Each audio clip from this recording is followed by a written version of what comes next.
ফায়েজে ওয়াইজিন কিতাব গৌসে পাক আব্দুল কাদের জিলানী রাহমাতুল্লাহ আলাইহি জীবনের ৬২টা ওয়াজ একত্রিত করা হয়েছে, সেখানে মেরাজের আলোচনার স্থান পেয়েছে। আলহামদুলিল্লাহ, আলহামদুলিল্লাহ। মেরাজের আমল কি করতে হবে এই সংক্রান্ত তিনি তার ওই কিতাবটার মধ্যে ওয়াজের অংশ হিসেবে বিভিন্ন বিখ্যাত ওয়ালিদের নাম পর্যন্ত এনেছেন।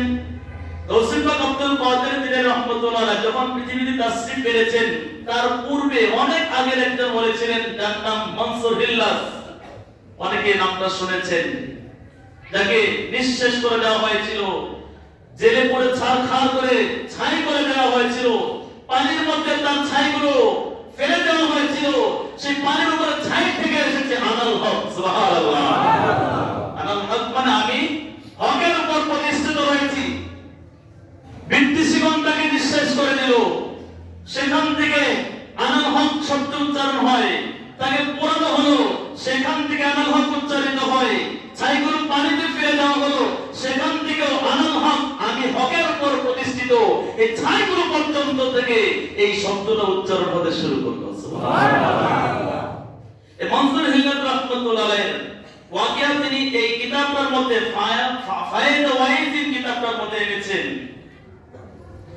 গৌসে পাক আব্দুল কাদের জিলানী রাহমাতুল্লাহ আলাইহি যখন রজব মাস আসলো, ওই কিতাবের মধ্যে আছে ওয়াকিয়াটা।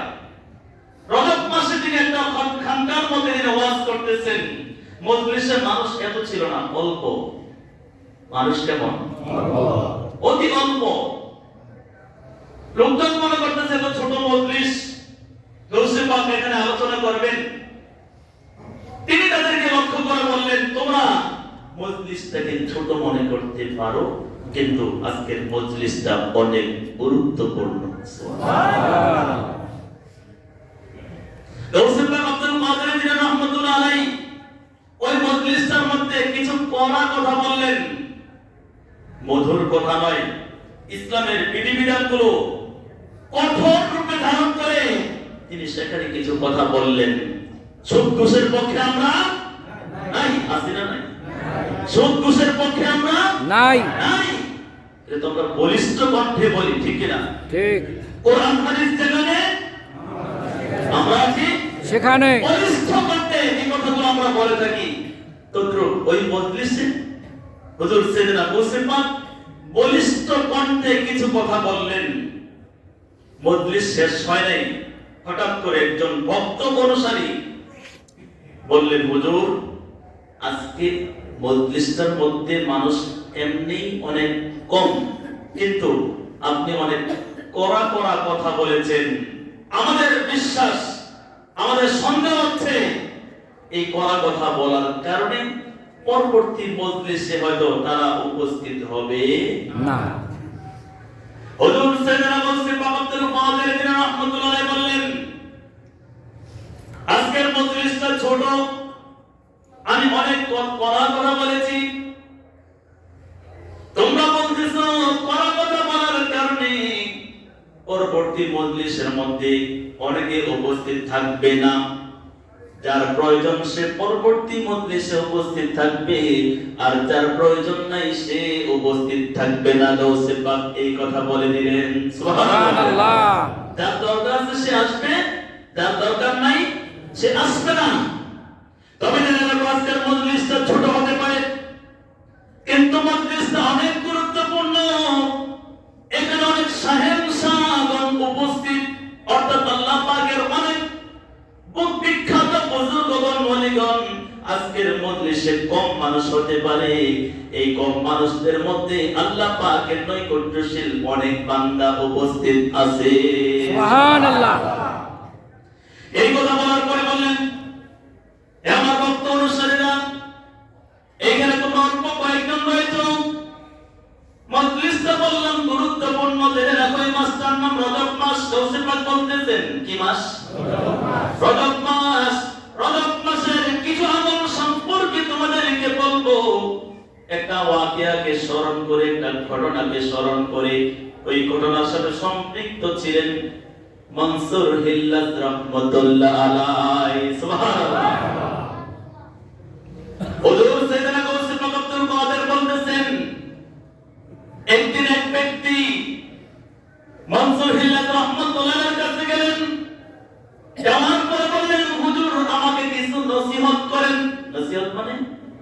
উপদেশ দেন, কিছু ওয়াজ করতেছেন, হুজুর সাইয়েদনা গাউসে পাক রেফারেন্স জানলেন, রজব মাসের আমল সম্পর্কে উদাহরণ দিলেন। কি এক ব্যক্তি গেলেন তার কাছে, মনসুর হিল্লাত রাহমাতুল্লাহ আলাইহির কাছে গিয়ে চাইলেন নসিহত। মনসুর হিল্লাত রাহমাতুল্লাহ আলাইহি ওই লোকটার দিকে তাকাইলেন, তাকানোর পরে দেখলেন লোকটা জীর্ণ শীর্ণ, হাড্ডিসার, জীর্ণ শীর্ণ হাড্ডিসার, একেবারে শুকনা, এবং দেখতে মনে হয় একটু একেবারে অতি সহজ সরল। মনসুর হিল্লাত রাহমাতুল্লাহ আলাইহি লোকটাকে দেখার পরে, তার কথা শোনার পরে মনসুর হিল্লাত রাহমাতুল্লাহ আলাইহি মনে করলেন লোকটা সম্ভবত আমার কাছে দোয়া চাইতে এসেছে। হুজুর আমার জন্য একটু দোয়া করেন, আমি তো অনেক গরীব অসহায়, খাবার না পেতে পেতে আমি হাড্ডিসার হয়ে গিয়েছি, আপনার দোয়ার বদৌলতে যদি আল্লাহ পাক আমাকে রিজিকের ব্যবস্থা করে দেন তাহলে হয়তো আমার একটু ভালো হবে। মনসুর হিল্লাত ধারণা করলেন ওই ব্যক্তি চাইবে দোয়া, কিন্তু চাইলেন কি নসিহত। এই জন্য মনসুর হিল্লাত তাকে প্রশ্ন করলেন, তুমি কি দোয়া চাইতে এসেছো নাকি নসিহত শোনার জন্য এসেছো? আল্লাহু আকবার বলেন। আল্লাহু আকবার।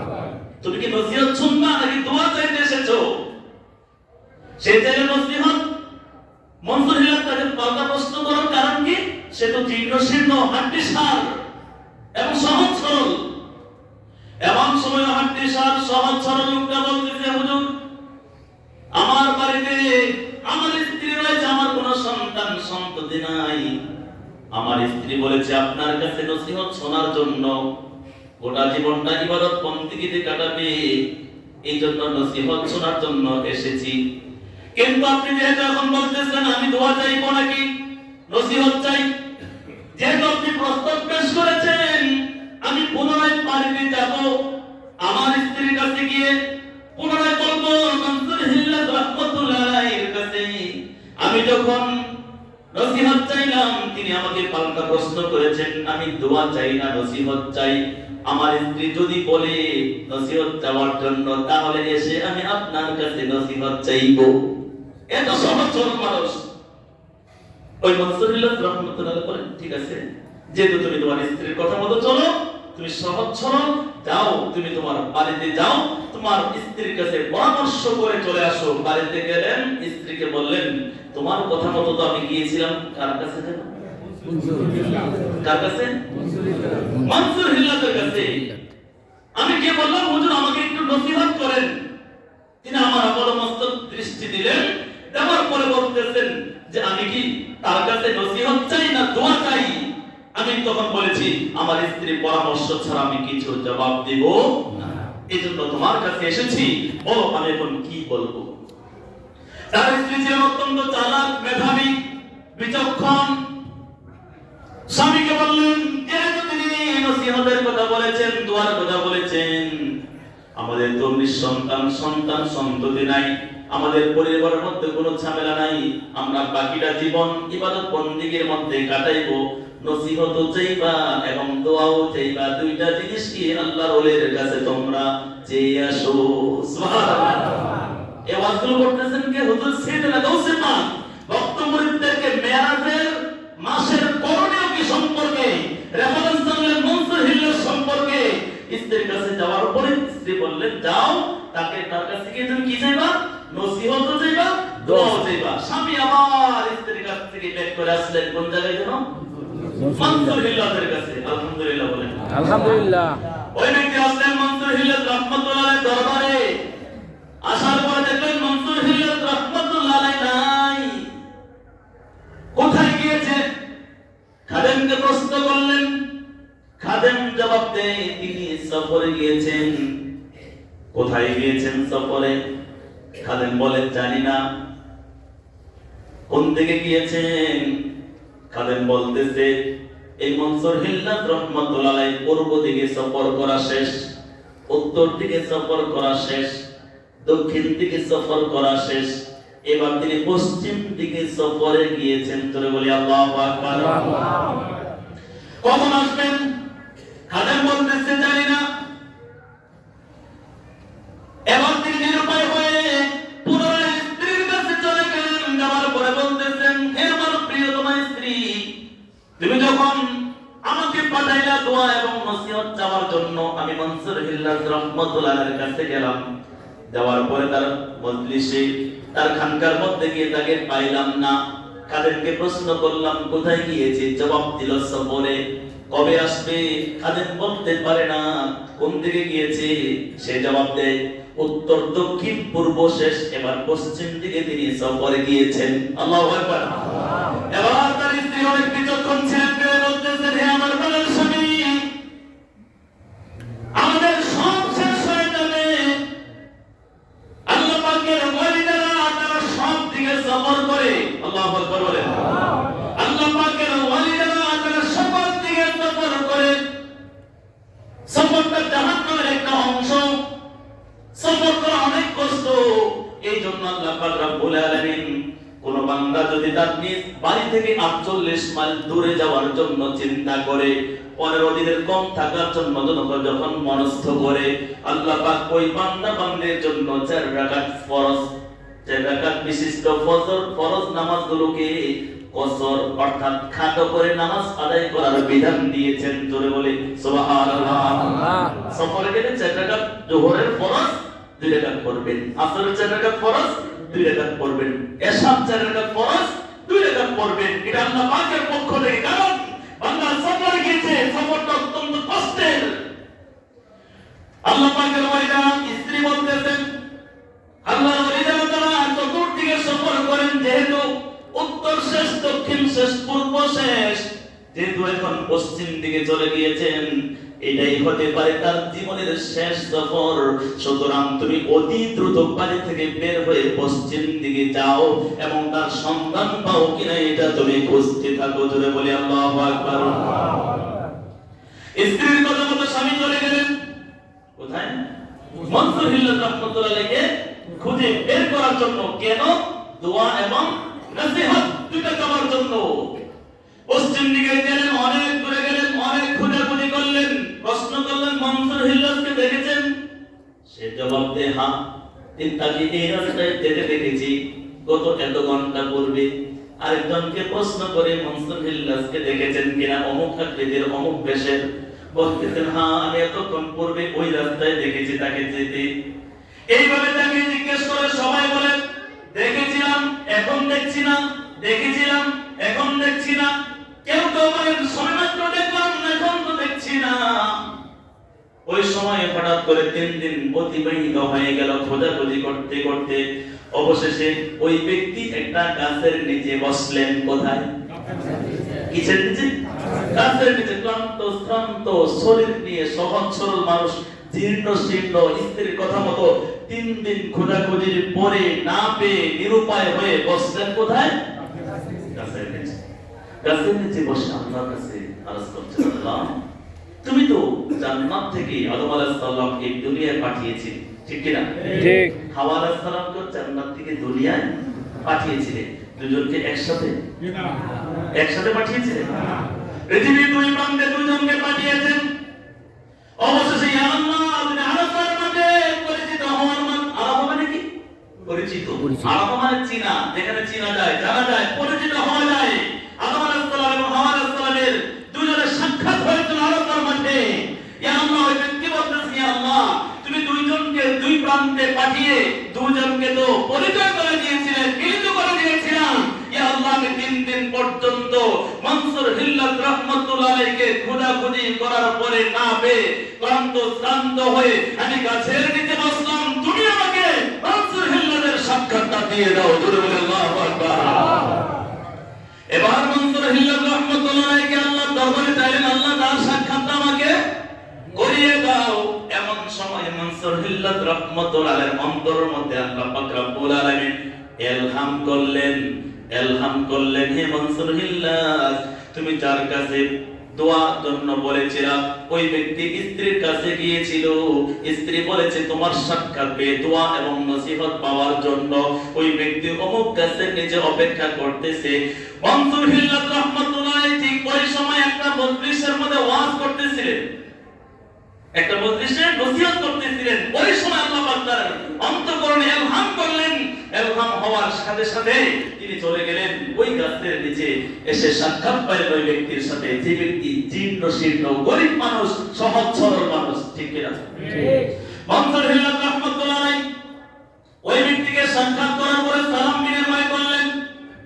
জীর্ণ শীর্ণ ব্যক্তি আল্লাহর প্রশংসা করলেন, আল্লাহ তোমার দরবারে আরজ করলাম, আদম এবং হাওয়াকে তুমি মিলন করে দিয়েছিলে, তেমনি ভাবে মনসুর হিল্লাতের সাথে আমার একটা মিলন করে দেওয়ার জন্য তোমার দরবারে আরজ করেছি। ইয়া আল্লাহ, তোমার দরবারে শুকরিয়া, তুমি আমার আবেদনটাকে মঞ্জুর করেছো। এই শুকরিয়া আদায় করার পরে মনসুর হিল্লাত রাহমাতুল্লাহ আলাইহি জীর্ণ শীর্ণ ব্যক্তি বললেন, হুজুর আমি আমার বাড়িতে গিয়েছিলাম, স্ত্রীকে আপনার কথাগুলো বলেছিলাম, আমার স্ত্রী বলেছে আপনার কাছে দোয়া এবং নসিহত দুইটাই চাওয়ার জন্য। সুবহানাল্লাহ। এবার মনসুর হিল্লাত রাহমাতুল্লাহ আলাইহি বললেন, তোমার জন্য আমার নসিহত হচ্ছে তুমি সর্বদা আল্লাহ পাকের জিকিরের মধ্যে থাকবা। আল্লাহর জিকির থেকে তুমি কখনো গাফেল হবে না, আল্লাহর জিকির থেকে তুমি কখনো পৃথক হবে না। সুবহানাল্লাহ। তার কথা মানা যাবে কিনা? তিনি ওর নসিহত করেছেন, তার পক্ষ থেকে নসিহত, আল্লাহর জিকির থেকে তোমরা কখনো গাফেল হইও না। আল্লাহর জিকির থেকে তোমরা কখনো গাফেল হইও না, আল্লাহর জিকির থেকে তোমরা কখনো গাফেল হইও না। আর তোমার জন্য আল্লাহ, তোমার জন্য আমার দোয়া, ইয়া আল্লাহ তুমি এই বান্দাকে দুনিয়া বিমুখ করে দাও, দুনিয়ার প্রতি যেন তার আকর্ষণ যেন না থাকে। জোরে বলি আল্লাহু আকবার। দোয়াও দিলেন, নসিহতও দিলেন। নসিহত হচ্ছে জিকির থেকে গাফেল হওয়া যাবে, দোয়া হচ্ছে দুনিয়া থেকে বিমুখ থাকতে হবে, দুনিয়ার আকর্ষণ যেন তার ভিতরে অনেকভাবে আকৃষ্ট না করে। এইটা হচ্ছে আল্লাহর দরবারে ওই জীর্ণ শীর্ণ এবং তার স্ত্রীর জন্য দোয়া। দোয়া এবং নসিহত আমার উপরে জীর্ণ শীর্ণ ব্যক্তিরা মনসুর হিল্লাত রাহমাতুল্লাহ আলাইহির কাছে বলেন, হুজুর আপনি তো আমার জন্য নসিহত করলেন, আমাকে দোয়া করলেন, এবার আপনার কাছে যাই, আপনি আমাকে একটা আমলের কথা বলেন। কিসের কথা? আরো জোরে বলেন, কিসের কথা? এবার কোন করতেছেন হুজুর সেটা গাউসে পাক ওয়াজের মজলিসে, মজলিসে মানুষ ছিল অনেক বেশি, জি কম মানুষ, কিন্তু মজলিসটা অত্যন্ত গুরুত্বপূর্ণ, অনেক শাহেনশাহ, অনেক আল্লাহ পাকের ওলিও সেই মজলিসের মধ্যে উপস্থিত ছিলেন। ওয়াজটা কোন মাসে? জানুয়ারি মাসে। কোন মাস? রজব মাসের ওয়াজ।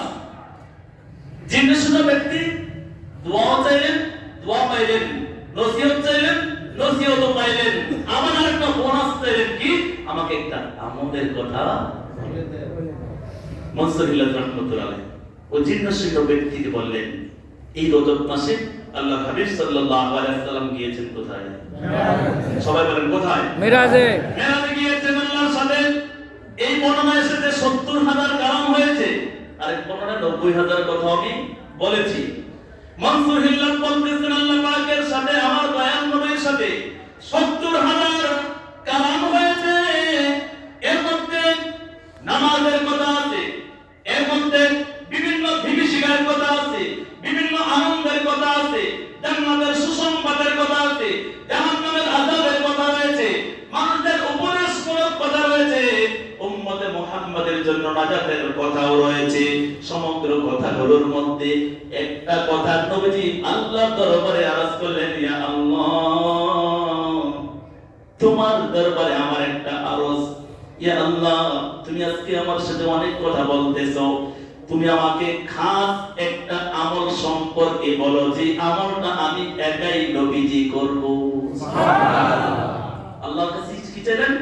আল্লাহ তুমি আমাকে এমন একটা আমলের কথা বলো যেটা আমার জন্য খাস, খাস মানে নির্দিষ্ট, আমার জন্য ফিক্সড, এটা অন্য কেউ করবে না। আল্লাহ মুচকি হাসি দিলেন। সুবহানাল্লাহ। কি হাসি? মুচকি হাসি দিয়ে নবীজিকে বললেন, ইয়া রাসূলুল্লাহ আপনাকে আমি তিনটা আমলের কথা বলবো। কয়টা? তিনটা। নবীজি বলেন, আল্লাহ আমাকে কিছু আমলের কথা বলেন যেটা আমার জন্য খাস নির্ধারিত। আল্লাহ বললেন, আমি আপনাকে কয়টা আমলের কথা বলবো?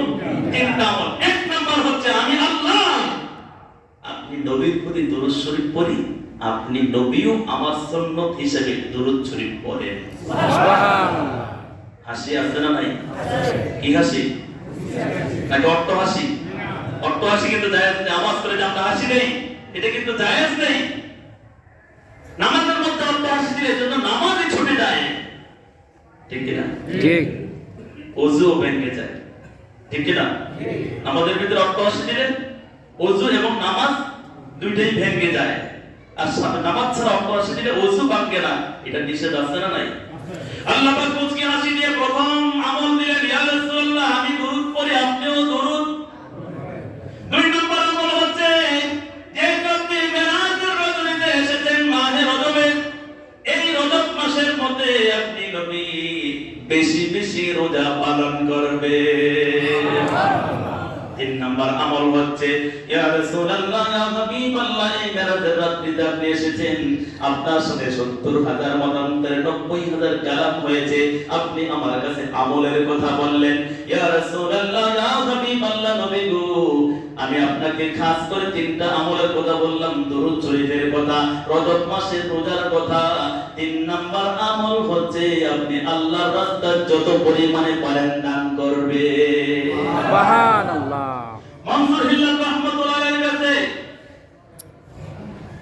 মনসুর হিল্লাল চিহ্ন শূন্য ব্যক্তিরা কাছে ওয়াজ করতেছেন, তিনি আমলের কথা বলেছিলেন, তিনি রেফারেন্স দিলেন আল্লাহর হাবিব সাল্লাল্লাহু আলাইহি ওয়াসাল্লাম মেরাজের রাত্রিতে আল্লাহর সাথে ৭০,০০০ কালামের মাঝখানে আল্লাহকে বলেছিলেন আমার জন্য খাস করে নির্ধারিত কিছু আমলের কথা বললেন।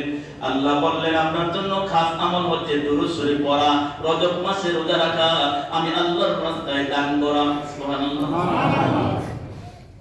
আল্লাহর হাবিব সাল্লাল্লাহু আলাইহি ওয়াসাল্লাম ঠিক ওই সময় বলেন, ইয়া আল্লাহ এই আমলগুলো আমার জন্য আপনি ফিক্সড করেছেন, নির্ধারিত করেছেন। আল্লাহ আপনি যদি অনুমতি দিতেন আমি নবী আমার উম্মতকে এই আমল সম্পর্কে জানাইতাম। মারহাবা। আল্লাহ পাক রব্বুল আলামিন বললেন, ইয়া রাসূলুল্লাহ ইয়া হাবিবাল্লাহ নবী গো, আপনি যখন আমার কাছে মেরাজের রাতে আমলের কথা বলেছেন তখন আমি মুচকি হাসি দিয়েছিলাম, ঠিক কি না? এই মুচকি হাসি দেওয়ার কারণ হচ্ছে আমি আল্লাহর ইলমের মধ্যে রয়েছে, আপনি যখন আমলের কথা পাইবেন আপনার জন্য নির্ধারিত, আপনি আপনার আমলের থেকে আপনার উম্মতকে পৃথক রাখবেন না, এটা আমার ইলমে আছে না নাই? আমার ইলমে আছে, এই জন্য আমি আল্লাহ মুচকি হাসি দিয়েছিলাম। ইয়া রাসূলুল্লাহ ইয়া হাবিবাল্লাহ আপনার উম্মতকে আপনি সম্পৃক্ত করেন।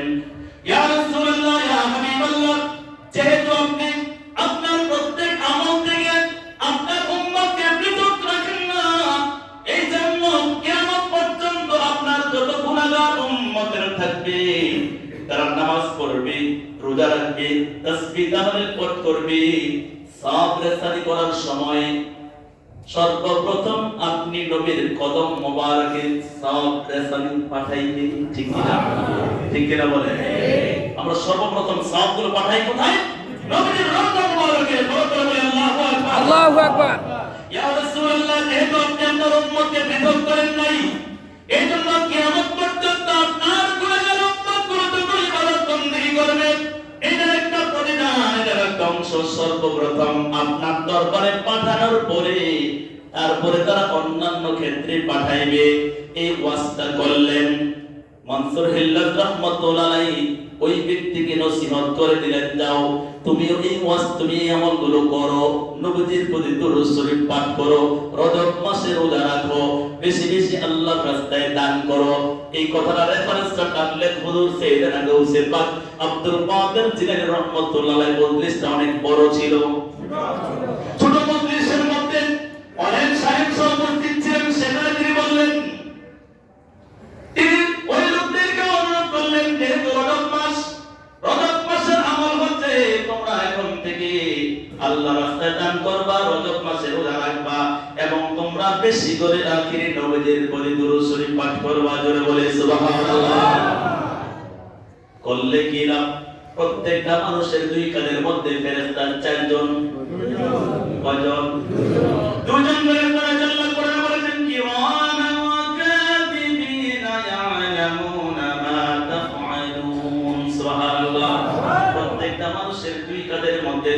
ফেরেশতা রয়েছে। সময় শেষ, একটা সুন্দর একটা চমৎকার হাদিস মনে পড়ে গেল। একদিন আবু হুরায়রা রাদিয়াল্লাহু তাআলা আনহু আল্লাহর হাবিব সাল্লাল্লাহু আলাইহি ওয়াসাল্লামকে বললেন, ইয়া রাসূলুল্লাহ, আপনার গোটা জীবনটা আশ্চর্যজনক। মারহাবা, আপনি মেরাজে গিয়েছেন, এটা আশ্চর্যজনক।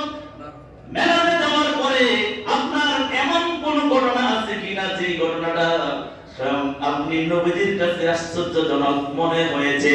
নবীজি বললেন, হ্যাঁ আছে। মারহাবা, ইয়া রাসূলুল্লাহ, যদি একটু বলতেন। নবীজি বললেন, হে আবু হুরায়রা, মসজিদে হারাম থেকে আকসা, সেখান থেকে সাত আসমানের পরে সিদরাতুল মুনতাহা, সেখান থেকে পানি আরশ-ই-আযীম থেকে আমার সাথে কেউ নাই, জিবরাইল নাই, বুরাক নাই, রফরত নাই, ফেরেশতারা নাই। আমি আল্লাহ বাহন ছাড়া আগাচ্ছিলাম। আল্লাহ পাক নবীজিকে এক্সেপশনাল করেছেন। আল্লাহর পয়গম্বর সাল্লাল্লাহু আলাইহি ওয়াসাল্লাম তিনি বাতাসের উপর ভর করে সকালবেলা 1 মাসের রাস্তা, বিকালবেলা 1 মাসের রাস্তা, প্রতিদিন 2 মাসের রাস্তা অতিবাহিত করতে পারতেন। আল্লাহু আকবার। আল্লাহর নবী সাল্লাল্লাহু আলাইহি ওয়াসাল্লাম তার থেকেও এক্সেপশনাল জিনিস আল্লাহ পাক প্রমাণ করার জন্য আরশ-ই-আযীম থেকে যখন লামাকায় যাবেন, ওইখানে কোনো বাহন ছিল না। নবীজি স্থির, কিন্তু নবীজির গতি আছে না নাই? আছে। পৃথিবীটা আল্লাহ কোরআনে বলেছেন, অকুল্লুম ফি ফালাকি ইয়াসবাহুন, প্রত্যেকটা জিনিস আপন আপন গতিপথে ঘুরতেছে। নবীজি স্থির, নবীজিকে সবকিছু ক্রসিং করে করে নবীজিকে সামনে অগ্রসর করে দিচ্ছে। সুবহানাল্লাহ। নবীজি বলতেছেন, আরশ-ই-আযীম থেকে লামাকান পর্যন্ত আমি যখন মাঝামাঝি গিয়ে উপস্থিত হলাম, এমন সময় দেখলাম 2 জন ব্যক্তি। সুবহানাল্লাহ। কয়জন? 2 জন। আবু হুরায়রা প্রশ্ন করেন, মেরাজে আপনার কাছে আশ্চর্যজনক কিছু মনে হয়েছে কিনা? নবীজি বলেন, হ্যাঁ হয়েছে। সেটা কি? ওই যে সিদরাতুল মুনতাহা, সরি, আরশ-ই-আযীম থেকে লামাকান মাঝামাঝি যখন গেলাম, কয়জনকে পেলাম? 2 জন। নবীজি বললেন, আমি আশ্চর্য হয়ে গেলাম। জিবরাইল নাই, বুরাক বাদ গেল, রফরফ বাদ গেল, ফেরেশতা বাদ গেল, এখানে আবার কে আসলো? আশ্চর্য হয়ে নবীজি চিন্তা করলেন, আমি আল্লাহর কাছে গিয়ে বিষয়টা জানবো। ইয়া আল্লাহ, এখানে তো কেউ থাকার কথা নয়, তারপরেও এই 2 জন কারা? নবীজি এই চিন্তা করার পরে আবার মুহূর্তের মধ্যে চিন্তা আসলো, আমি আল্লাহর কাছে যাব, অনেক গুরুত্বপূর্ণ কথা আছে, এই বিষয় নিয়ে কথা বলে তো সময় নষ্ট করা যাবে না। তারপরে চিন্তা করলেন, আমাকে এখানেই জানতে হবে তারা কে। এমন সময় ওই 2 জন নবীজিকে সালাম দিল, আসসালাতু আসসালামু আলাইকা ইয়া রাসূলুল্লাহ, জোরে বলে মারহাবা। মারহাবা। আল্লাহ নবী সাল্লাল্লাহু আলাইহি ওয়াসাল্লামের সাহাবীরা জবাব দিলেন, ওই 2 জন বলেন, ইয়া রাসূলুল্লাহ, ইয়া হাবিবাল্লাহ, আমাদেরকে চিনেন কিনা? নবীজি চিন্তা করলেন, অনেক আত্মবিশ্বাস নিয়ে 2 জন আমাকে প্রশ্ন করেছে, আমি তাদেরকে চিনি কিনা? যদি এখন বলি না, তাহলে তারা কষ্ট পাবে, ঠিক না? ঠিক। আবার যদি বলি হ্যাঁ চিনি, এটা হবে মিথ্যা। আমি তো মিথ্যার মধ্যে নই। মক্কার কাফের মুশরিকরা পর্যন্ত আমাকে বলতো, কি বলতো? আল আমিন, বিশ্বাসী। আমি মিথ্যার সাথে আমার সম্পর্ক নাই। তাদের কি জবাব দিব? হ্যাঁ বললো মিথ্যা হবে, না বললো তারা কষ্ট পাবে। ঠিক বলেছেন আল্লাহ পাক রব্বুল আলামিন। আমার ভিতরে তাদের পরিচয় দিয়ে ইলহাম করে দিলেন। আল্লাহ নবীজির অন্তঃকরণের মধ্যে ইলহাম করলেন তাদের পরিচয়গুলো দিয়ে। তারা হচ্ছেন মানুষের 2 কাঁধের মধ্যে 2 জন ফেরেশতা থাকে, কিরামান কাতিবিন, ডান কাঁধের ফেরেশতা ভালো আমলগুলো লিখে, বাম কাঁধের ফেরেশতা বান্দার মন্দ আমলগুলো লিখে। ওই 2 জন ফেরেশতা ওই আরশ-ই-আযীম এবং লামাকানের মাঝখান জায়গার মধ্যে অবস্থান করতেছেন। জোরে বলে আল্লাহু আকবার। আল্লাহর হাবিব সাল্লাল্লাহু আলাইহি ওয়াসাল্লাম বলেন, হ্যাঁ আমি তোমাদেরকে চিনি। মারহাবা। তোমরা হচ্ছ 2 জন সম্মানিত ফেরেশতা, তোমরা এইখানে কি করো? তারা বলতেছে, ইয়া রাসূলুল্লাহ, ইয়া হাবিবাল্লাহ, মূলত আমাদের অবস্থান এই স্থানের মধ্যে, ওই আমরা এখান থেকে এখানে অবস্থান করে কুদরতের মাধ্যমে মানুষের 2 কাঁধের মধ্যে আমরা কার্য সম্পাদন করে থাকি। আল্লাহর হাবিব সাল্লাল্লাহু আলাইহি ওয়াসাল্লামের কদম বুঝি করলেন। কদম বুঝি করার পরে বলেন, ইয়া রাসূলুল্লাহ, ইয়া হাবিবাল্লাহ, আজকে মেরাজের রাত্রিতে আরশে আজিম লাহমাকান দুটার মাঝামাঝি আপনাকে সালাম দিলাম, কদম বুঝি করলাম। এবার আপনার কাছে দোয়া চাই, আমাদের জন্য দোয়া করেন। আল্লাহু আকবার। নবীজি বললেন, তোমাদের আবার দোয়ার কি প্রয়োজন? তোমাদের কেন দোয়ার প্রয়োজন? তখন তারা বলল, ইয়া রাসূলুল্লাহ, ইয়া হাবিবাল্লাহ, আল্লাহ পাক রব্বুল আলামিন আমাদেরকে সৃষ্টি করেছেন, আমরা এখানে আছি। এখান থেকে পৃথিবীর সমগ্র মানুষগুলোর আমলনামাগুলো আমরা লিপিবদ্ধ করার ক্ষমতা আল্লাহ আমাদেরকে দিয়েছেন। আল্লাহ আমাদেরকে প্রশ্ন করেছিলেন, তোমাদের কোনো আবেদন আছে কিনা? আমরা বলেছিলাম, না না ইয়া আল্লাহ, আমাদের কোনো আবেদন তোমার দরবারে নাই। আল্লাহ পুনরায় প্রশ্ন করলেন, একটা মানুষের, একটা প্রাণের যদি কোনো অপূর্ণতা থাকে, সেটা পূর্ণ হওয়ার জন্য আমি আল্লাহর দরবারে চাই। এই দুজন সম্মানিত ফেরেশতা, তোমাদের সবকিছু রয়েছে, কিন্তু নাই দুইটা চক্ষু। কি নাই? দুইটা চক্ষু নাই। এই দুজন ফেরেশতা দুইটা চক্ষু নাই। আল্লাহ পাক তাদেরকে হিকমত দিয়েছেন, প্রজ্ঞা দিয়েছেন, ক্ষমতা দিয়েছেন, শক্তি দিয়েছেন, যোগ্যতা দিয়েছেন। চক্ষু ছাড়াই বান্দার ভালো আমলগুলো, মন্দ আমলগুলো লিখতে পারে। জোরে বলে আল্লাহু আকবার। তোমাদের তো চক্ষু নাই, তোমরা চক্ষু দাও কিনা? তারা বলল, ইয়া আল্লাহ, আমরা চক্ষু চাই না, যদি তুমি আমাদেরকে আখির নবীজিকে দেখাও, তাহলে আমাদেরকে চক্ষু দাও। সুবহানাল্লাহ। চক্ষু দাও যদি আখির নবীজিকে দেখাও। আল্লাহ বললেন, তোমরা চক্ষু ছাড়াই পৃথিবীর মানুষগুলোর আমলনামাগুলো কন্ট্রোল করতেছো, তো সেখানে তো আসল আখির নবীজিকে ওই অবস্থায় রাখতে পারো।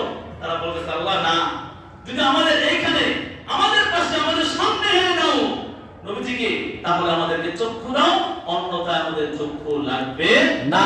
আল্লাহ পাক রব্বুল আলামিন নবীজিকে ওই মেরাজে যাওয়ার সময় ওই ফেরেশতাদের সামনে উপস্থিত করলেন, ঠিক ওই মুহূর্তের জন্য তাদেরকে চক্ষুটা দিলেন, কিছুক্ষণের জন্য। আল্লাহু আকবার বলেন। কিছুক্ষণের জন্য চক্ষু দিলেন। এখন নবীজি যখন প্রশ্ন করলেন, তোমরা আমার কাছে দোয়া চাইলা কেন? মনে আছে তো? নবীজিকে সালাম দিলেন, কদম বুঝি করলেন, এরপরে বললেন, ইয়া রাসূলুল্লাহ, আমাদের জন্য একটু দোয়া করেন। নবীজি বললেন, তোমাদের দোয়ার প্রয়োজন কি? তারা বলল, ইয়া আল্লাহ, ইয়া রাসূলুল্লাহ, আল্লাহ পাক শুধুমাত্র আপনি আজকে নবীজিকে দেখার জন্য এই মুহূর্তে আমাদেরকে দৃষ্টি দিয়েছেন, এটা কিছুক্ষণের জন্য। ইয়া রাসূলুল্লাহ, আপনি আমাদের জন্য দোয়া করেন, আমরা যেন সর্বাবস্থায় আপনি নবীজিকে দেখতে পাই। জোরে বলে সুবহানাল্লাহ। সুবহানাল্লাহ। নবীজি বললেন, শর্ত আছে। কি আছে? শর্ত আছে। দুইজন বলল, ইয়া রাসূলুল্লাহ, কি শর্ত? নবীজি বললেন, আমার উম্মতের আমলনামায় যেই ভালো আমলগুলো লিখেছো, যদি প্রত্যেকটা আমলকে দ্বিগুণ করে দাও, এবং আমার উম্মতের যেই মন্দ আমলগুলো লিখেছো সেগুলো যদি মুছে দাও, তাহলে আমি নবী তোমাদের জন্য দোয়া করব। আল্লাহ পাক রব্বুল আলামিন সর্বাবস্থায় আমি নবীকে দেখার তোমরা সুযোগ পেয়ে যাবে। জোরে বলে সুবহানাল্লাহ। ফেরেশতা দুজন বিপদে পড়ে গেলেন, ইয়া রাসূলুল্লাহ, আমরা তো আল্লাহ পাকের অনুমতি ছাড়া কিছুই করতে পারবো না, পরিবর্তন করতে পারবো না, আপনি নবী তো জানেন। নবীজি বলেন, হ্যাঁ আমি জানি, তবে তোমরা যদি আমার দোয়া পেতে চাও, এটা তোমাদেরকে করতেই হবে, করতেই হবে, করতেই হবে। জোরে বলে মারহাবা। মারহাবা। ফেরেশতা দুজন আল্লাহর কাছে, আল্লাহ, তোমার বন্ধুকে দেখার জন্য চক্ষু দিয়েছো, কিছুক্ষণের জন্য তোমার বন্ধু এসেছেন, এখন তাকে সালাম দিলাম, কদম বুঝি করলাম, তার কাছে দোয়া চাইলাম, তিনি একটা শর্ত জুড়িয়ে দিয়েছেন, তার গুনাহগার উম্মতের আমলনামাগুলো যা করেছে, 5টা আমল করে থাকলে 10টা লিখতে হবে, একটা গুনাহ করে থাকলে মুছে দিতে হবে, তাহলে নাকি তিনি আমাদের জন্য দোয়া করবেন। ইয়া আল্লাহ, আমরা তোমার বন্ধ দোয়া থেকে মুক্ত হতে চাই না, পৃথক হতে চাই না, তোমার বন্ধ দোয়া থেকে আমরা বঞ্চিত হতে চাই না। ইয়া আল্লাহ, আমাদের আবেদন তুমি কবুল করো, তার উম্মতের আমলনামাগুলো পরিবর্তন করার তুমি অনুমতি দিয়ে দাও। আল্লাহ পাক অনুমতি দিয়ে দিলেন। ফেরেশতারা গুনাহগার উম্মতের আমলনামাগুলো যে যতটুকু ইবাদত করেছে প্রত্যেকটা আমলনামাকে দ্বিগুণ করে দিয়েছে, অপরাধগুলো তারা মুছে দিয়েছে। তখন নবীজি ওই দুইজন সম্মানিত ফেরেশতা দুই কাঁধের মধ্যে যারা রয়েছেন তাদের জন্য দোয়া করেন, ইয়া আল্লাহ তুমি তাদেরকে সর্বাবস্থায় আমি নবীজিকে দেখার সুযোগ করে দাও। আল্লাহ পাক তার দোয়া কবুল করলেন, তাদেরকে জানিয়ে দিলেন তোমাদের চক্ষু এখন থাকুক আর না থাকুক, চক্ষু থাকা অবস্থায় না থাকা অবস্থায় সর্বাবস্থায় তোমরা আমি নবীকে দেখতে পাবে। আবু হুরায়রা রাদিয়াল্লাহু তাআলাকে নবীজি বললেন, এটা মেরাজের মধ্যে আমার আশ্চর্যজনক ঘটনা মনে হয়েছে যে দুজন সম্মানিত ফেরেশতা তাদের চক্ষু নাই, চক্ষু ছাড়াই আমার গুনাহগার উম্মতের নেক আমলগুলো বদ আমলগুলো তারা লিপিবদ্ধ করে। সুতরাং এই মাহে রজব আমাদের কাছ থেকে আস্তে আস্তে চলে যাচ্ছে। এই রজব মাসে আমরা ইবাদত বন্দেগী যারা এখনো শুরু করে নাই, আল্লাহ পাক ইবাদত শুরু করার তৌফিক দান করুন। আমাদেরকে নবীজির প্রতি দুরূদ শরীফ, আমাদেরকে এই রজবে রোজা এবং আমাদেরকে সর্বাবস্থায় আল্লাহর রাস্তায় দান করার তৌফিক দান করুন। সকলে বলুন আমিন। ওয়া আখিরু দাওয়ানা আলহামদুলিল্লাহি রাব্বিল আলামিন।